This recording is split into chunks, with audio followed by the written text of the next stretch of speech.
Hello and welcome to SPM IS Academy. Today we'll analyze important newspaper articles of 1st June 2022. Please note you can download the PDF version of today's newspaper analysis by clicking the link given in the comment section.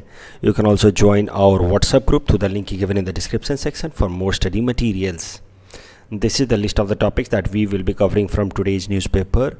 And the first article is about Israel UAE free trade agreement, and this topic is important from our syllabus GS paper 2 international relations point of view. It is also very important for BSIR optional students.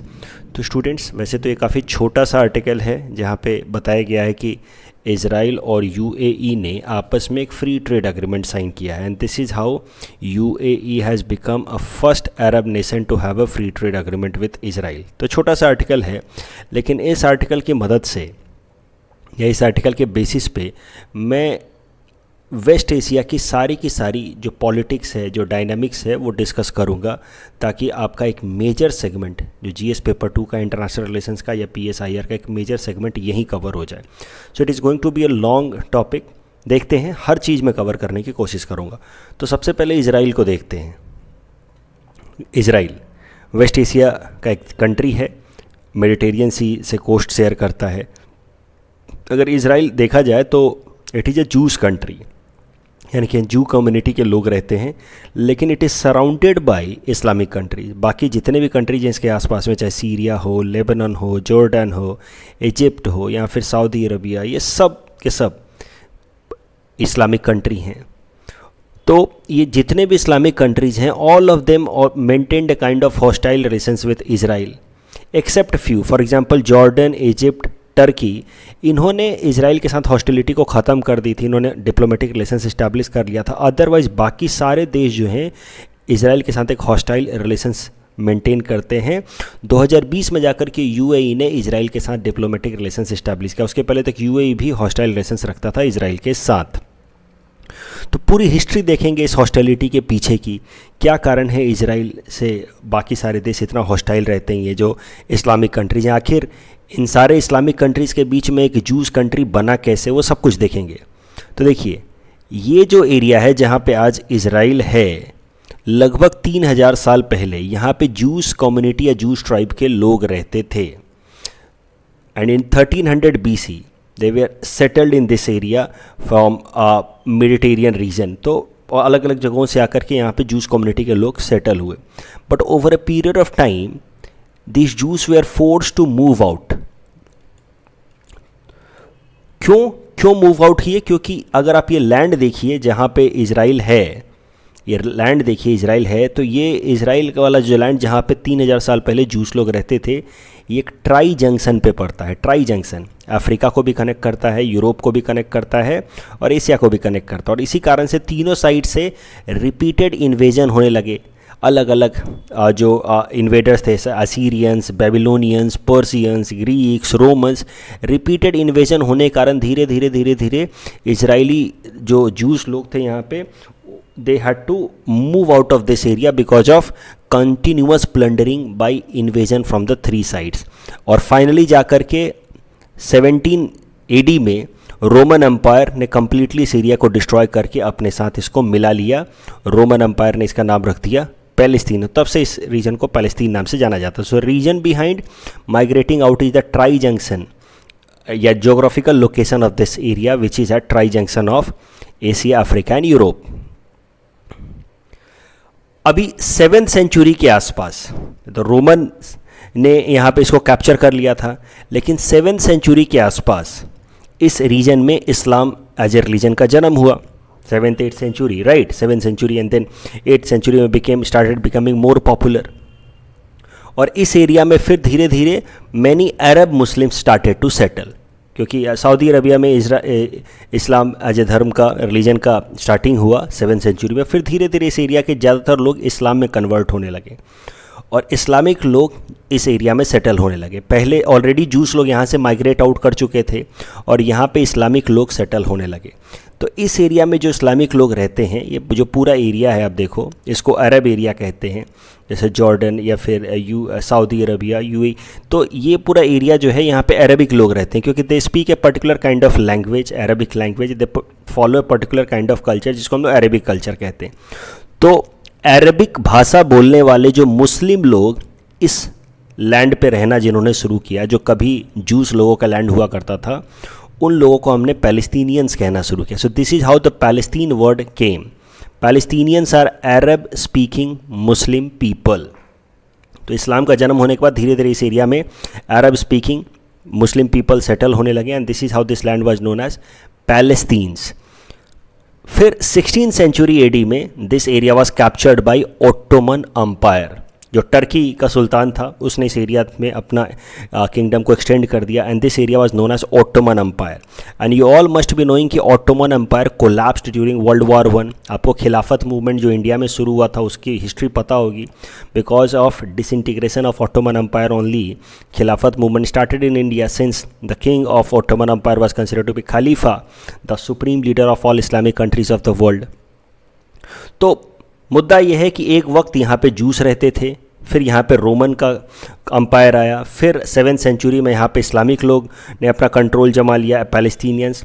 By 16th century यहाँ पे Ottoman umpire ने अपना control जमा लिया और world war 1 में जाकर के ऑटोमन अंपायर का भी कंट्रोल यहाँ से ख़त्म हो गया because Ottoman umpire was defeated in world war 1 and it was disintegrated. लेकिन इस एरिया में जो रहने वाले लोग थे अभी भी पैलेस्टीनियंस ही थे. मैं पॉलिटिकल कंट्रोल की बात कर रहा हूँ. ऑटोमन अंपायर का पॉलिटिकल कंट्रोल 16th सेंचुरी में और 1917 तक ख़त्म, बट पैलेस्टीनियंस लोग ही रहते थे. अभी देखिए, एक पूरे दुनिया भर में 1897 में एक मूवमेंट स्टार्ट हुआ जूस लोगों के बीच में.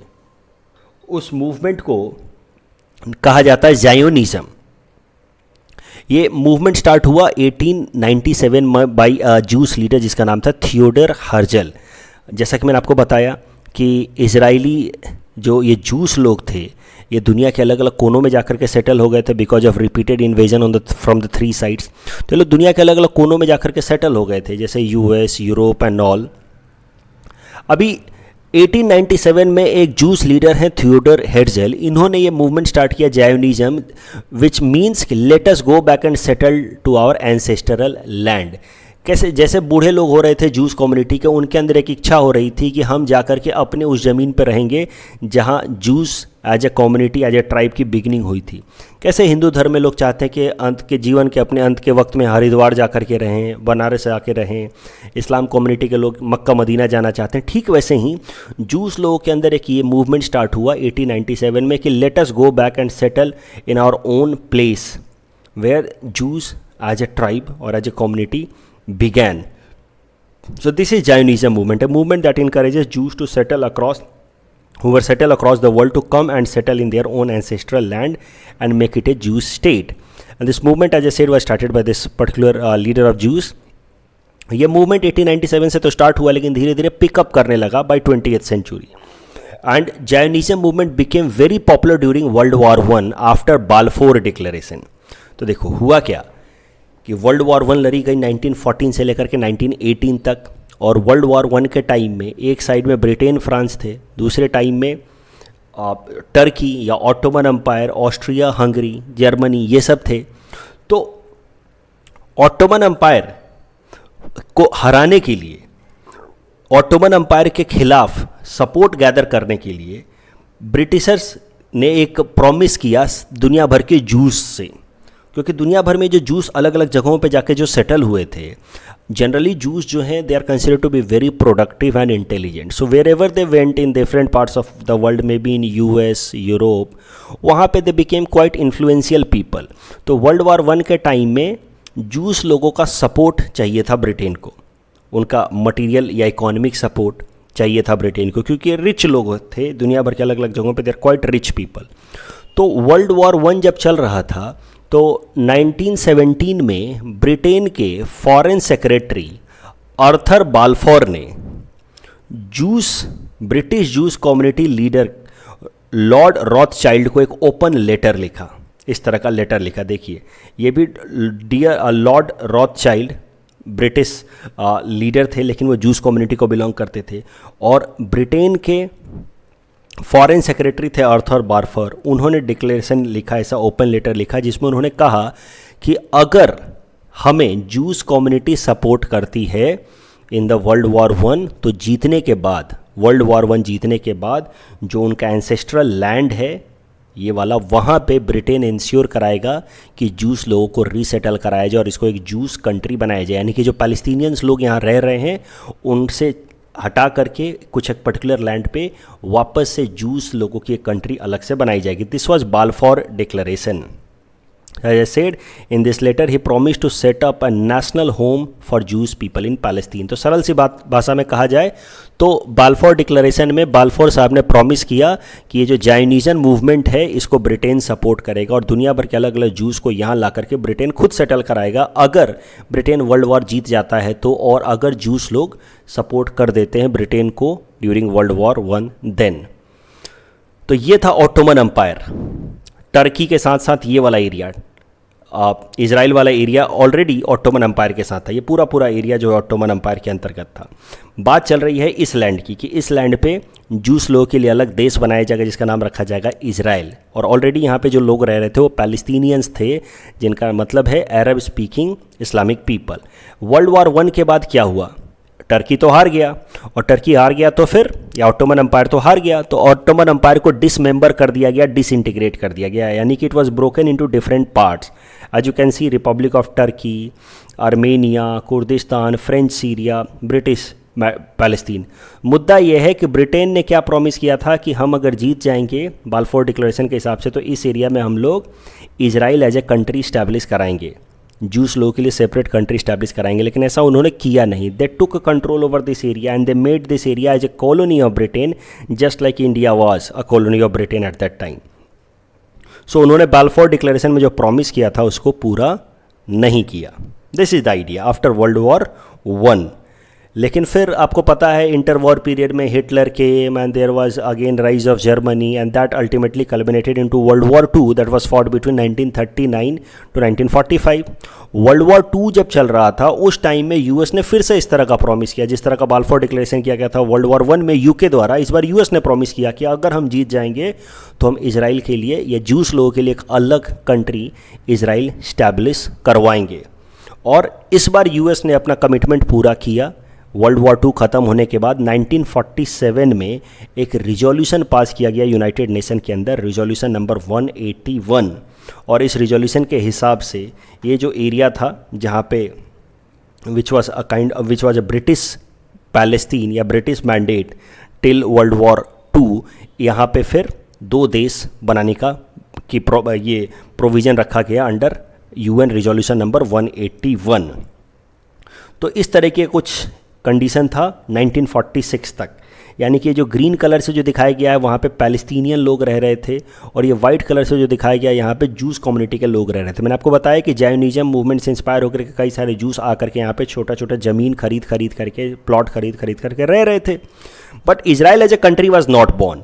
लेकिन वर्ल्ड वॉर टू के बाद यूएन रिजोल्यूशन नंबर 181 के हिसाब से Israel as a country was proposed. This ये जो वाइट कलर से दिखाया गया है यहाँ पे इतना area Israel as a country को होगा, यहाँ पे जूस कम्युनिटी के लोग रहेंगे उनके लिए अलग देश होगा इजराइल।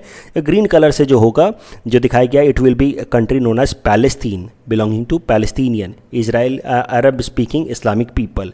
लेकिन हुआ क्या कि ये जो प्रपोजल था यूनाइटेड नेशन रिजोल्यूशन नंबर 181 का, ये प्रपोजल को पैलेस्टीनियन लोगों ने से मानने से इनकार कर दिया। और पैलेस्तीन के आसपास के जो अरबिक कंट्रीज़ हैं जैसे कि इजिप्ट वगैरह, इन लोगों ने इजराइल के ऊपर जो न्यूली फॉर्म्ड कंट्री था इजराइल, इसके ऊपर अटैक कर दिया। And this is known as first Arab Israel war that was fought in 1948।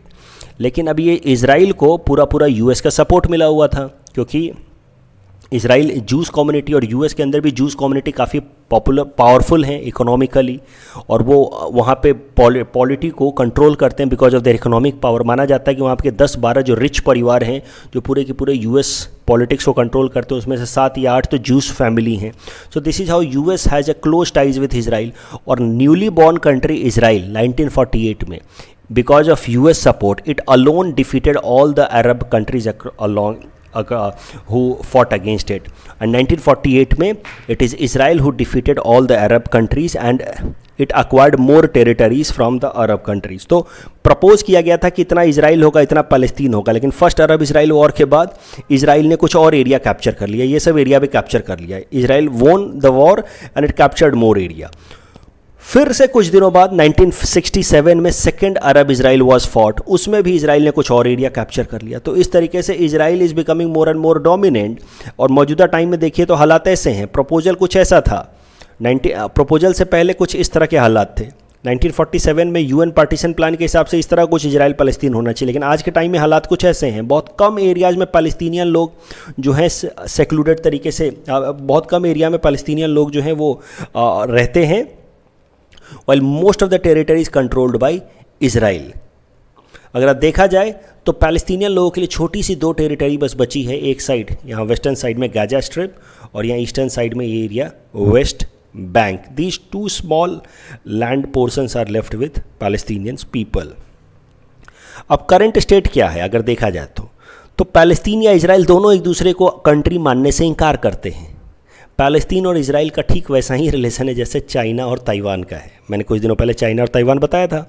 Taiwan अपने आप को रियल चाइना कहता है और चाइना अपने आप को ऑफ कोर्स रियल चाइना कहता है, PRC and ROC। They keep on fighting each other and this creates instability in the region. तो वेस्ट ये अरब इजराइल, ये इजराइल और पैलेस्तीन की लड़ाई जो है एक मेजर फॉल्ट लाइन है वेस्ट एशिया का, जो वेस्ट एशिया के पॉलिटिक्स को डिफाइन करता है। ये आपस में लड़ते रहते हैं, कभी वहाँ के जो कुछ टेरर ग्रुप्स हैं वेस्ट एशिया के जो अपने आप को रिवॉल्यूशनरीज कहते हैं, क्रांतिकारी, हमास वगैरह, दे keep on using missiles against Israel. तो इस तरीके से इस एरिया में इनस्टेबिलिटी बनी रहती है because of Israel Palestine conflict. और इस इनस्टेबिलिटी को कम करने के लिए चूँकि US wants to bring peace between the two sides, US ने, अमेरिका ने एक पीस प्रोसेस स्टार्ट किया जिसका नाम है ऑस्लो पीस प्रोसेस। और इस ऑस्लो पीस प्रोसेस के अंतर्गत एक अकॉर्ड या अग्रीमेंट साइन किया गया जिसका नाम है अब्राहम अकॉर्ड। और इस अब्राहम अकॉर्ड के हिसाब से there is an attempt to normalize ties between Israel and Palestine को सपोर्ट करने वाले जो कंट्रीज हैं जैसे कि UAE या सऊदी अरबिया, उनके बीच में रिलेशंस को नॉर्मलाइज करने की कोशिश की जा रही है। तो what is Abraham accords? Abraham accord is an outcome of Oslo peace process.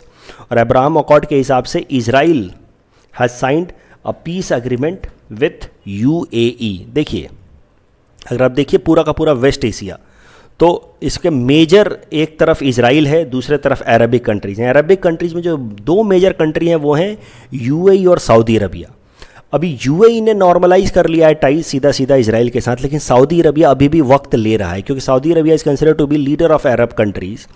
और इस्लामिक लोगों का अभी भी सेंटिमेंट जो है इजराइल के खिलाफ रहता है। They feel that Israel has forcefully acquired and harassed their Islamic members in Palestine. इसी कारण से अभी सऊदी अरबिया वेट कर रहा है, लेकिन UAE ने अपने टाइज पूरी तरह से नॉर्मलाइज कर लिए हैं इजराइल के साथ under Abraham accords of Oslo peace process. और UAE के बाद बहरीन जो एक दूसरा अरब कंट्री है उसने भी इजराइल के साथ अपने रिलेशंस को नॉर्मलाइज कर लिया है, डिप्लोमेटिक रिलेशंस इस्टेब्लिश कर लिए हैं अंडर अब्राहम अकॉर्ड।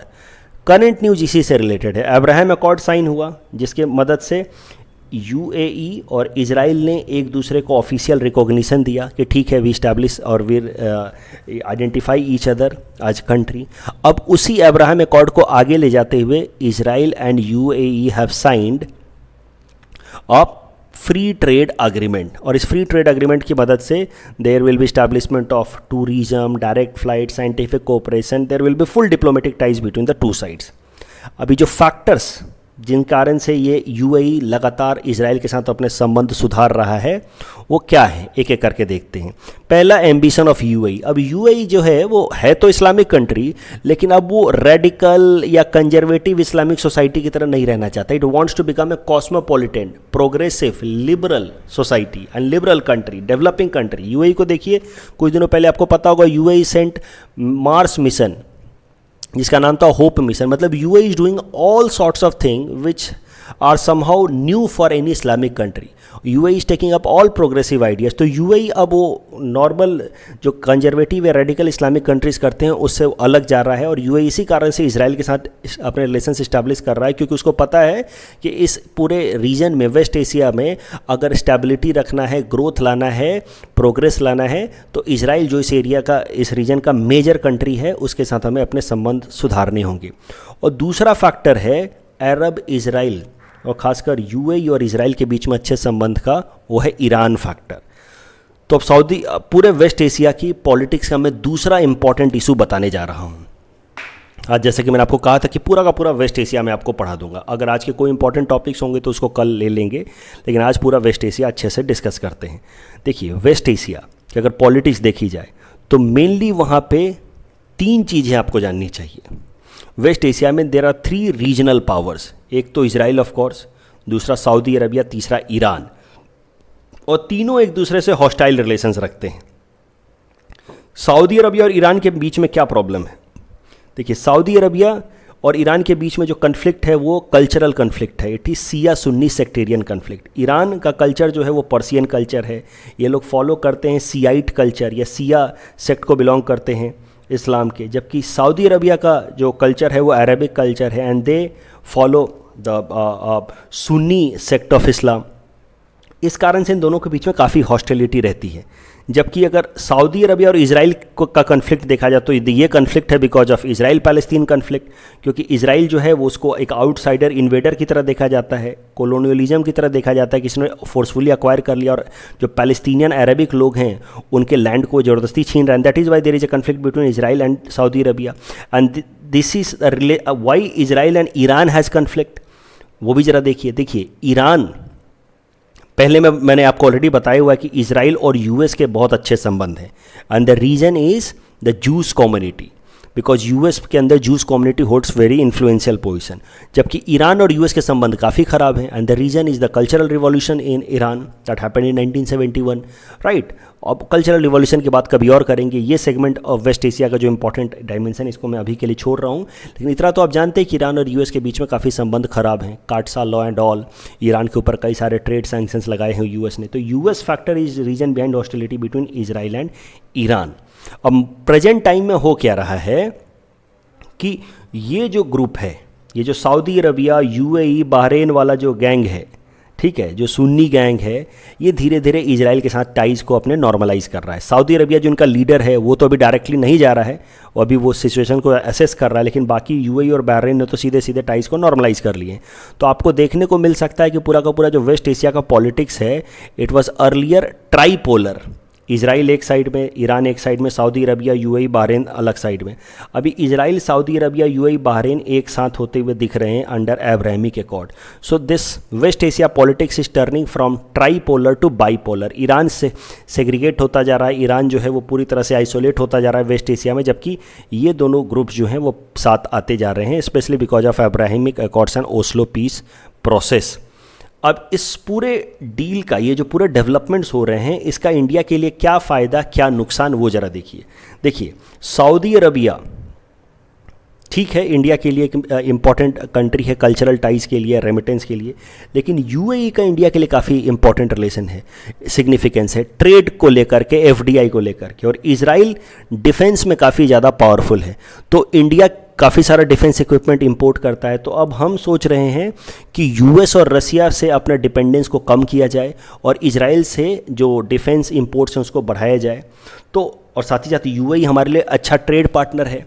तो अब ये जो डील हुआ है, अग्रीमेंट हुआ है इजराइल और यूएई के बीच में, जिसके मदद से ये लोग आपस में ट्रेड को बढ़ाने का प्लान कर रहे हैं, तो इंडिया के लिए अच्छी बात हो गई है, क्योंकि पहले इंडिया के लिए डिफ़िकल्ट हो रहा था, क्योंकि ये जब दोनों साइड में हॉस्टिलिटी थी, तो या तो यूएई के साथ इकोनॉमिक टाइज़ को मजबूत करो या इजराइल के साथ डिफेंस टाइज़ को मजबूत करो, दोनों को एक साथ लेकर के जाना कठिन हो रहा था इंडिया के लिए। Reason being there was hostility between these two sides. लेकिन अब जब दोनों साइड साथ में आ गए हैं तो now it has become easier for India, and this is how this deal, Israel UAE free trade agreement, is a kind of positive thing for India. Why? Because what are the possible benefits? Israel के साथ जो close defence ties हम करेंगे तो it will help us in reducing our over dependence on Russia and the US for our defence imports. Close ties with UAE will help more and more economic opportunities for Indian diaspora. कई सारे Indian community के लोग विदेशों UAE में जाकर के job कर रहे हैं। उसके अलावा it will help in increasing FDI in India from UAE. Already Israel और यूएई ने तो अपने टाइज अच्छे से शुरू कर दिए थे 2020 से ही। अब्राहम अकॉर्ड तो 2020 में ही साइन हुआ है। अब फ्री ट्रेड एग्रीमेंट उस आज से साइन हुआ है। तो अब्राहम अकॉर्ड के बाद से ही इंडिया ने इजराइल, यूएई और यूएस के साथ मिल करके एक प्लेटफॉर्म बनाने का प्लान शुरू कर दिया था, ताकि एक बेहतर इकोनॉमिक और डिफेंस कोऑपरेशन हो सके। और ये ऑलरेडी प्लेटफॉर्म बनाया जा चुका है between India, Israel, UAE and the US. इस प्लेटफॉर्म का नाम है क्वाड्रिलेटरल इकोनॉमिक फोरम, जिसको कभी कभार न्यू क्वाड भी कहते हैं। तो ये सारी चीज़ें हो रही हैं पूरे पूरे वेस्ट एशिया में। आई होप वेस्ट एशिया की पॉलिटिक्स आपको समझ आ गई है पूरी तरीके से, हर डायमेंशन मैंने समझा दिया है। इस टॉपिक के बेसिस पे एक छोटा सा प्रीलिम्स प्रैक्टिस क्वेश्चन हमने आपको दिया है। Please attempt this question and you can submit the answer in the comment section. The next article is about reading GDP growth data and this article is important from our syllabus GS paper 3 Indian economy point of view. देखिए ये article भी थोड़ा tough होने वाला है उन लोगों के लिए जिन्होंने बेसिक इकोनॉमी नहीं किया है अभी तक, क्योंकि इसमें मैं कुछ टेक्निकल चीज़ें डिस्कस करूँगा। देखते हैं, सबसे पहले करंट न्यूज़ देखते हैं, फिर टेक्निकलिटीज़ में जाएंगे। हाल फिलहाल में एनएसओ ने प्रोविजनल एस्टिमेट्स रिलीज़ किए हैं हमारे जीडीपी का, यानी कि हमारे उस प्रोविजनल एस्टिमेट के हिसाब से our GDP will rise at 8.7% in the year 2021-22। तो जो बीता हुआ फिस्कल ईयर है उसमें हमारी जीडीपी 8.7% के हिसाब से ग्रो करेगी। अगर ओवरऑल एब्सोल्यूट सेंस में, एग्रीगेट सेंस में जीडीपी की बात की जाए तो जीडीपी पैंडेमिक वाले साल से पहले 146 लाख करोड़ था। पैंडेमिक वाले साल में वो कॉन्ट्रैक्ट कर गया, 135 लाख करोड़ हो गया। फिर से it has grown up to 147 lakh crore. तो मतलब GDP has recovered up to pre pandemic level. वहीं अगर जीवीए की बात करें तो वो भी, उसके भी हालात कुछ ऐसे ही हैं। पैंडेमिक लेवल से, पैंडेमिक ईयर से पहले it was 132 lakh crore, it decrease to 126 lakh crore, it has further recover to 136 lakh crore after in this year 2021-22। Means GDP and GVA both have recovered. लेकिन अगर रिकवरी देखी जाए तो it is not uniform in all sector. For example agriculture, mining, manufacturing, electricity, अलग अलग sectors में अगर recovery देखी जाए तो किस सेक्टर में रिकवरी अच्छी है, कुछ सेक्टर में उतनी अच्छी रिकवरी नहीं है। And this is known by the name के शेप्ड रिकवरी। कुछ सेक्टर्स में अच्छी रिकवरी दिखाया हमने, कुछ सेक्टर में उतनी अच्छी रिकवरी नहीं दिखा पाए, तो that is known by the name के शेप्ड रिकवरी। वहीं अगर जीडीपी पर कैपिटा की बात की जाए तो जीडीपी पर कैपिटा 2019-20 में, यानी कि पैंडेमिक ईयर से पहले में, इट वॉज 1,08,247 करोड़। फिर से अब ये रिकवर करके it has come to 1,07,670 crore.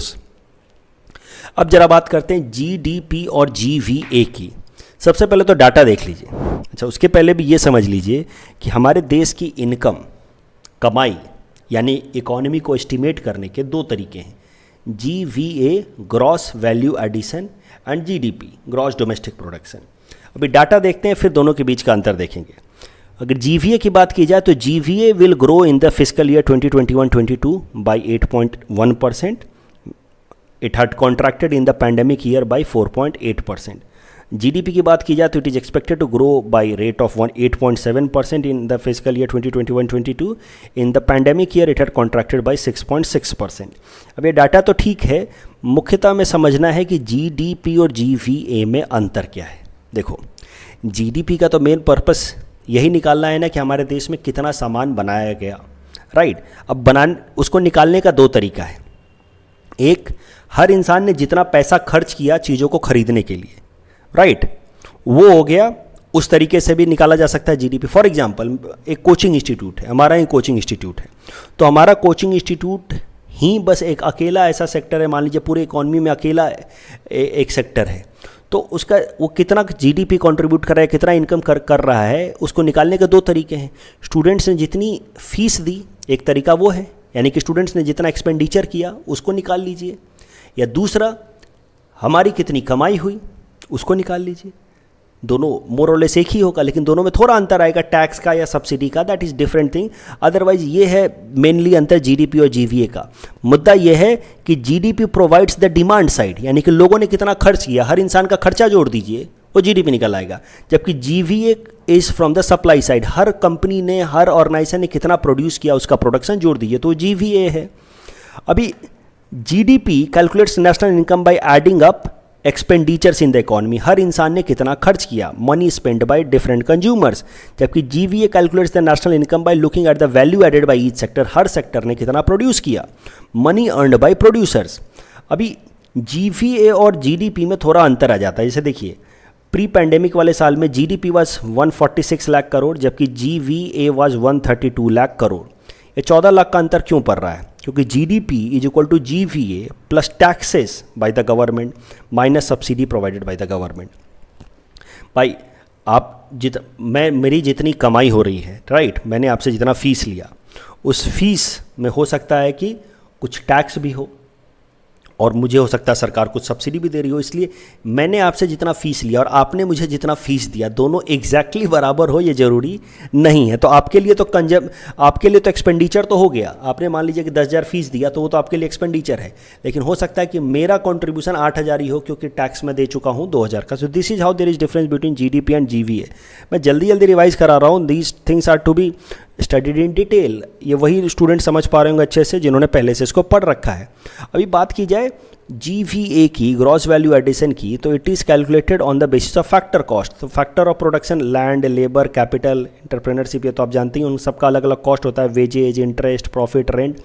अगर इन सब का जोड़ दिया जाए यानी कि लोगों की इनकम जोड़ दी जाए तो that comes to GDP at factor cost. और GDP फैक्टर कॉस्ट में अगर टैक्स जोड़ दिया जाए, सब्सिडी घटा दिया जाए, तो ये आ जाएगा GDP at current market price. और उसको अगर इन्फ्लेशन से एडजस्ट कर दिया जाए by taking base year, then we get the real GDP, जिसको हम लोग GDP at constant market price कहते हैं। कांस्टेंट प्राइस के लिए ईयर 2011-12 लिया जाता है। मुद्दा ये है कि GVA is the production made by different sectors, agriculture sector, manufacturing sector and all. GDP is the expenditure made by different sectors. अब GDP which is method of calculating national income through expenditure, इसके 4 component हैं। पहला component है private final consumption expenditure, PFCE। It is the money spend by people in their private capacity. यानी कि आपने मान लीजिए जूते खरीदे, कुछ पेट्रोल खरीदा, पेट्रोल भराया, जो भी किया, आप अपने पर्सनल कैपेसिटी में जो भी खर्च करते हैं, that comes under private final consumption expenditure, PFCE। And overall जितना भी हमारा GDP है उसका 56% तो सिर्फ और सिर्फ इसी फॉर्मेट में होता है, प्राइवेट फाइनल कंजम्पशन एक्सपेंडिचर में, PFCE में। दूसरा होता है ग्रॉस फिक्स्ड कैपिटल फॉर्मेशन। ये वो एक्सपेंडिचर है जो कंपनियां या सरकार कैपिटल एक्सपेंडिचर के फॉर्मेट में करती हैं। कंपनियां हों या सरकार हो, अगर बिल्डिंग खरीदती है, नया कंप्यूटर लगाती है, नया रोड बनाते हैं मान लीजिए सरकार, तो ये सब कैपिटल एक्सपेंडिचर होगा। तो ये वो खर्चा है, इसको हम लोग कहते हैं gross fixed capital formation, GFCF। And this is about 32% of the GDP in India. तो कैपिटल एक्सपेंडिचर लगभग 32% होता है हमारे देश में, हमारे GDP का। जिनको भी बेसिक इकोनॉमी में मैंने पढ़ाया उनको याद आ रहा होगा, अगर 8% GDP ग्रोथ चाहिए हमें, 4 हमारा आयकर है, तो 32% तो हमें कैपिटल एक्सपेंडिचर करना होगा हमारे GDP का। ये वही 32% के आसपास है जो जनरली हम करते हैं। तीसरा जो एक्सपेंडिचर है वो है गवर्नमेंट फाइनल कंजम्पशन एक्सपेंडिचर, यानी कि सरकार जो है डे टू डे, यानी कि रेवेन्यू एक्सपेंडिचर जो डे टू डे करती है, फॉर एग्जांपल सैलरी देना एंड ऑल, वो 11% ऑफ इंडियाज GDP है। चौथा जो कंपोनेंट है वो है नेट एक्सपोर्ट। नेट एक्सपोर्ट में कैसा है कि it is the money spent by Indians on foreign goods, विदेशी सामान खरीदने में जो हमने पैसा खर्च किया, और money spend bye foreigners on buying Indian goods, यानी कि एक्सपोर्ट से जो हमारी कमाई हुई, दोनों का अंतर को हम लोग कहते हैं नेट एक्सपोर्ट्स। और नेट एक्सपोर्ट जनरली निगेटिव ही होता है, यानी कि हम लोग विदेशी सामान ज़्यादा खरीदते हैं तुलना में जितना हम एक्सपोर्ट करते हैं, उसके तुलना में हम एक्सपोर्ट कम करते हैं, इंपोर्ट ज़्यादा कर लेते हैं, इसीलिए generally net export is negative. But overall ये अमाउंट काफ़ी नेग्लिजिबल होता है as compare to these 3 factors, and that is why in general we neglect this 4th component, that is net export component. तो GDP actually is composition of these 4 components: private final consumption expenditure, gross fixed capital formation, government final consumption expenditure and net export. लेकिन net export वाला जो amount जो है negligible होता है, इसलिए most of the time GDP is expressed as an outcome of the combination of these 3। Overall अगर आप देखिए तो सबसे ज़्यादा कंपोनेंट किसका होगा, of course private final consumption expenditure. मैंने आपको बताया कि 56% तक तो ओवरऑल यही होता है, बाकी फिर ये सब थोड़े से कम होते हैं, GFCF, gross capital expenditure and gross revenue expenditure. अगर GDP और GVA की बात की जाए तो ऑफ कोर्स मुख्य अंतर क्या है कि GDP is at the market price while GVA is at the factor cost, right, factor cost. तो and GVA is basically the contribution by different sectors, while GDP is the expenditure that we do on buying different products. So naturally GDP will be slightly higher than GVA, क्योंकि GVA में जब हम tax को जोड़ेंगे, product tax को और subsidy को घटाएंगे, तब जाकर के GDP मिलेगा। और नॉर्मली टैक्स ज़्यादा होता है, सब्सिडी कम होता है, क्योंकि हर आइटम पर तो सब्सिडी मिलता नहीं है। तो 2014 तक अगर बात की जाए तो ये जो हमारा GDP कैलकुलेट करने का तरीका था वो अलग था। GDP at factor cost was the main parameter. So उस टाइम में जीडीपी और जीवीए में कोई अंतर था नहीं, कुछ खास अंतर था नहीं उस टाइम में। 2014 तक का जो हमारा अकाउंटिंग मेथड था that was GDP at factor cost only. 2014-15 में हमने जीडीपी कैलकुलेट करने का तरीका बदल दिया, and this change was done on the basis of United Nations recommendation that came in 2008।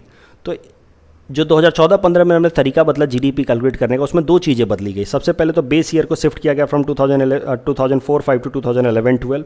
दूसरा, हम कॉन्सेप्ट लेकर के आए कि GDP will not be calculated at factor cost, GDP will now calculated at market price. तो GVA at base price would be now known as GVA. ठीक है, अभी मैं ज़्यादा कंफ्यूज नहीं करना चाहता, यहाँ पे मैंने आपको दे भी दिया है GVA at factor cost, production and product subsidy equal to GVA is equal to basic price. Let's not get into that, जिनको समझ आ रहा होगा। बाकी आप लोगों को और डिटेल में बेसिक इकोनॉमी पढ़ने की ज़रूरत है। ये पूरे यूपीएससी लेवल का एनालिसिस आज मैं कर रहा हूँ। आई डोंट थिंक कि एपीएससी इस लेवल पर कभी घुसेगा भी। ठीक है, मुद्दा ये है कि जीवीए हर सेक्टर ने जितना प्रोडक्शन किया और जीडीपी हमने जितना खर्च किया। अभी मौजूदा टाइम में जीवीए और जीडीपी में अंतर है, क्योंकि जीवीए में अगर हम टैक्स को जोड़ दें और सब्सिडी घटा दें then we get GDP, and that is why there is difference. अगर जीवीए है 135 लाख करोड़ तो जीडीपी है 148 लाख करोड़। अभी यूपीएससी ने इसी साल जो यूपीएससी मेंस एग्जाम हुआ 2021 का यूपीएस, उसमें ये सवाल पूछा था, explain the difference between computing methodology of India GDP before the year 2015 and after the year 2015। मैंने यहाँ दे करके रखा हुआ है, इसको आप एक बार पढ़ सकते हैं, आंसर्स मैंने दे दिए हैं। आज I said India decided to make this decisions of changing its computing method of national income on the basis of processes recommended by United Nations systems of national account of 2008। इस topic के basis पे ये prelims practice question हमने आपको दे रखा है। Please attempt this question and you can submit the answer in the comment section. The next article is about Amguri solar park. This topic is important for our syllabus GS paper 5 Assam issues point of view. तो chief minister Himanta Biswa Sarma साहब ने 300 करोड़ का एक solar park inaugurate कराया है, जिसकी capacity होगी 70 megawatt. It is inaugurated at Amguri which is 5 kilometre from Amguri area. The solar park is an outcome of power purchase agreement between Assam government and solar power developer power private limited। ये PT perspective से याद रखिएगा। अभी के लिए मौजूदा इसकी capacity 50 megawatt ही होगी। 2-3 महीने बाद ये फुल कैपेसिटी पे चलेगा, 70 मेगावाट पे चलेगा। जैसा कि मैंने आपको पहले ही बताया, आज दो काफ़ी बड़े इंपॉर्टेंट टॉपिक्स मैंने ले लिए, तो ज़्यादा बाकी कोई टॉपिक लिया नहीं। अगर आज कोई टॉपिक रह गया होगा छोटे मोटे तो कल की न्यूज़पेपर एनालिसिस में उसको कवर कर लूँगा। कल जो हमने आपको प्रैक्टिस क्वेश्चन दिया था उसका आंसर देख लेते हैं। Ratle hydro power project is over Chenab river and West Nile virus की बात की जाए तो it is not DNA virus, it is RNA virus. So first statement is wrong. It does not spread from human to human contact. This is right. So the correct answer is option B. Rogan is a form of cloth painting. Absolutely correct. Sanji art is originated from the cult of Krishna. This is also correct. So correct answer is C. और Red Sanders, दोनों statements सही. It is tree species found in South India. Most important tree species of tropical rainforest in South India. Both statements are right. So the correct answer is C. That's all from our side for today. Thanks for watching.